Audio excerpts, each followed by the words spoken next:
Walter, of course, was always steeped in the Eastern traditions.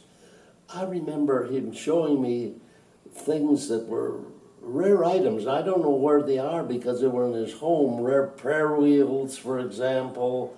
And he showed me something that once made of cow skin, which was very rare. And he had art objects, and obviously he was a great photographer. And he had a great eye for the... And he was interested in all of the arts. Now, he was interested in the Eastern music, and he wanted to learn about that. It wasn't as though, it's, for most of us, something that's foreign. For him, it was an opportunity to learn something, and he could blend that. He had that. And, of course, he was very, very involved with the time he spent in India. And I can recall him talking about Meli Mehta a bit. And at one point, Zubin Mehta conducted the Israel's Philharmonic here in Palm Beach, West Palm Beach. And we went there and went backstage because Joycey wanted to talk to Zubin Mehta, and she did, and she introduced herself. And then we went, and he said, "Oh, Walter Kaufmann." He said, "My goodness, my father." He said, and Joycey told him that Walter had told her that he had actually changed Zubin's diapers. So, but Walter was always an eclectic. And he didn't rule things out because they were strange, like most of us do, say, well, my ear isn't doing that. And I remember him talking about Ravi Shankar and his daughter, I believe it was. And he had stories about that, but I can't call the specifics of that.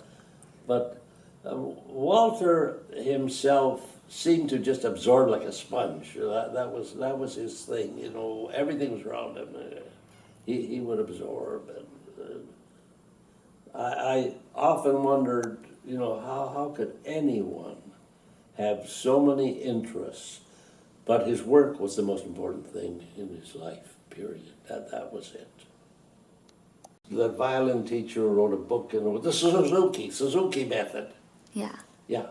Anyway, there was a book about that, and Suzuki had several pages where he had met Walter, and he talked about Walter being able to transpose automatically, this sort of thing.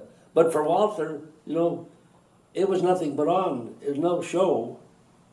He's explaining, how these different composers would treat something. That was the thing. Nothing. I can tell you that Walter did not like the atonal music, and he made comments about that. And so on. But I can also tell you that he enjoyed the Indian music. And at one point, I had asked him to try and explain to me, you see, well, I don't have the background. I don't have the background in Western music, let alone, but he would. So from my point of view, I always thought of Walter as an eclectic. He never seemed to rule anything out. And he reminded me of a true academician, because the true academician would go in and you try to investigate, you research something, you see what's there, rather than saying, well, I don't understand it, let me talk about this other thing that I know about.